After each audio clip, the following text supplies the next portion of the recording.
how are you? David DeFranco here from daviddefranco.com with a very exciting unboxing. This is the Harman Kardon AVR 1700 5.1 AV receiver. But before we get into that unboxing, I want to give a huge shout out to Al Valentine. Now, Al was nice enough to contribute to my Mac Pro campaign over at daviddefranco.com/Indiegogo. So Al, thank you so much. From me to you.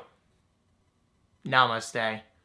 I really gotta stop that. Seriously though, Al can be found over at youtube.com/N19H7M4R3. Now, if you can memorize that, props to you, but you don't really have to, because through the convenience of YouTube video descriptions, that link can be found right below. So Al has something very interesting going on, at least in terms of gaming channels. His channel is mostly focused on Mac gaming, which is something you don't really hear about that often, but yes, Macs are capable at gaming pretty well. And Al proves this by doing tons of videos all about Mac gaming, news, reviews, previews, and how-tos. Alright, so it's not only gaming through OS X natively, but Al also does Mac gaming through emulation using Wine, which is pretty interesting. His recent videos are all about World of Tanks, Serious Sam 3, and Tomb Raider, which hopefully you guys know by now I'm a huge fan of. But more recently, Al just uploaded a video about Titanfall coming to the Mac.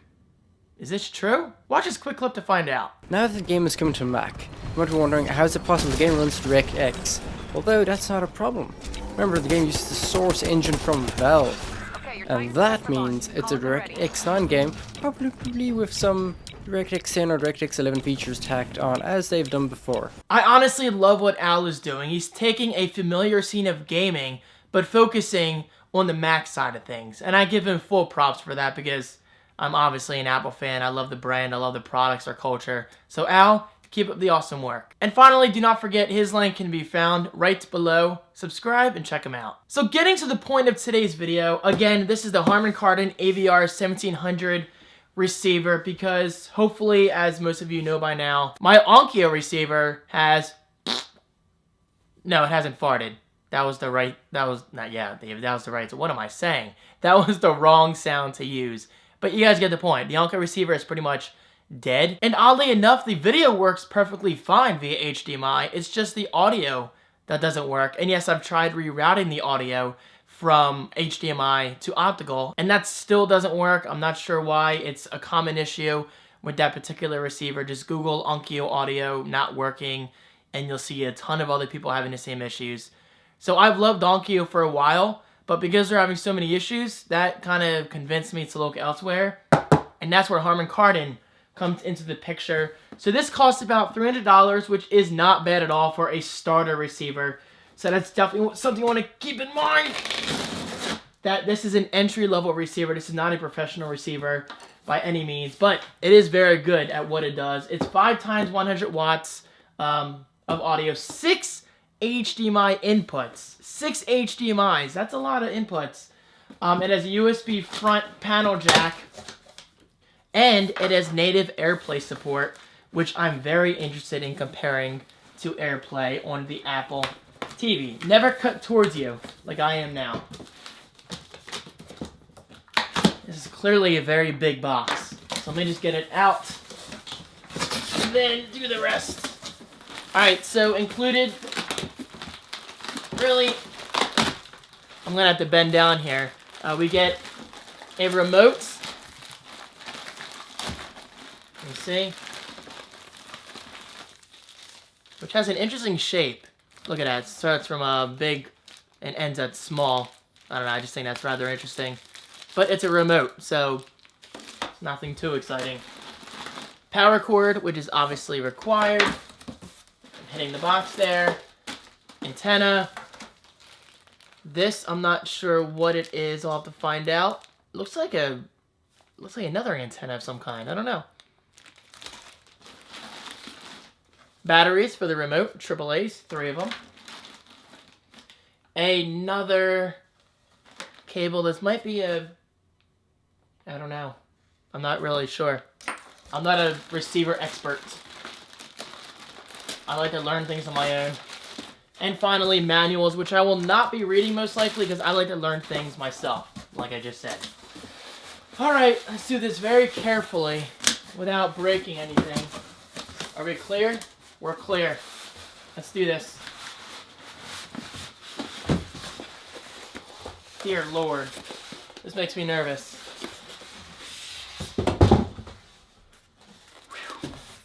Big box, big box.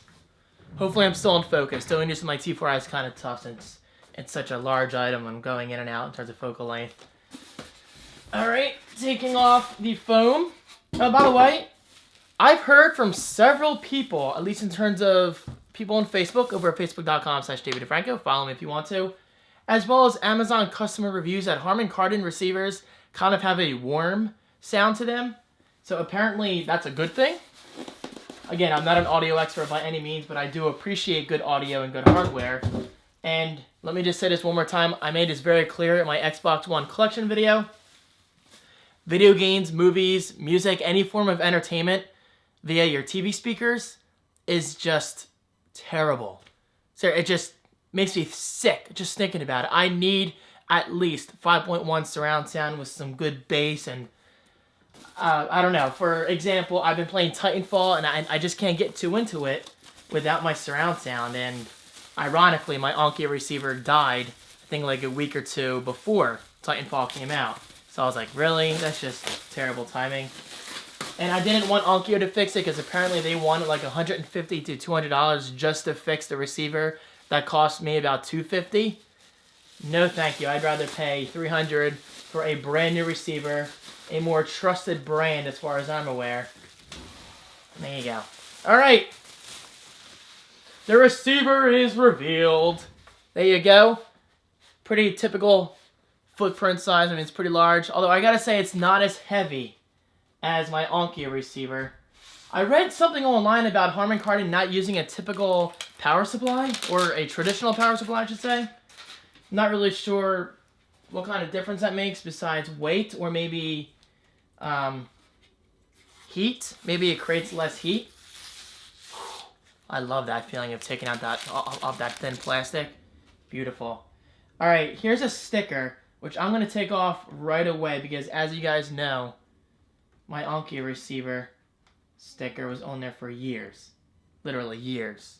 All right, you know what? I'll take it off after the video. I just don't want to waste your time. But flipping it around just a little bit, I don't know if you can even see that.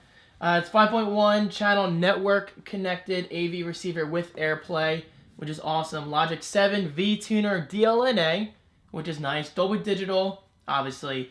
DTS HD, obviously. That's pretty much a given with any receiver nowadays.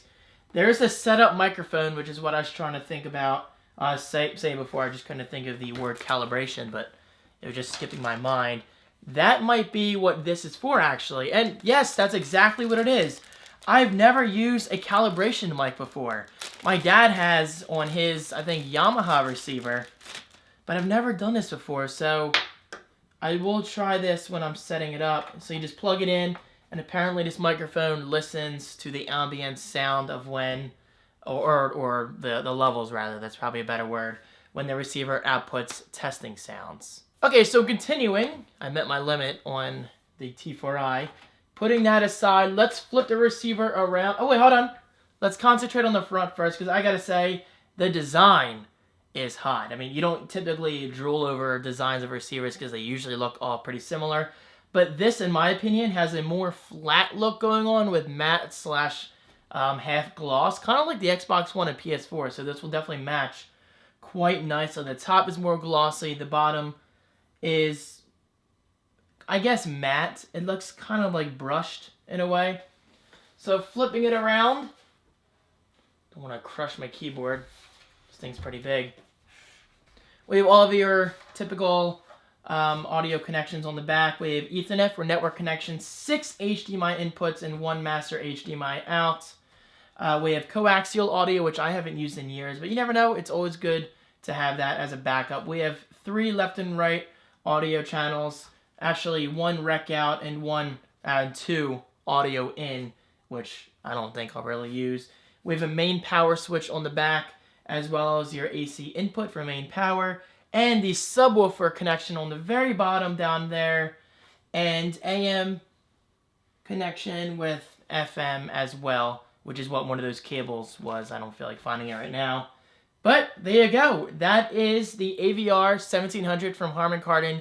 $300, which is actually very cheap if you guys are looking for this receiver or a receiver in a similar price range. Then definitely check out the link right below. In my opinion, this is a great entry-level receiver. Obviously, I haven't used it myself, but I'm just going by the excellent customer reviews that I received on Amazon. So guys, that is it. I'm going to go set this up and disconnect my old Anki receiver, kind of put it in the basement. I will be keeping it just in case it is repairable. I mean, I might use it in the future. You never know. I mean, it's not totally screwed. The video still works, so that's something. Okay, I'm finally done. Thank you so much for your continued support, and I will see you in my next video. Peace.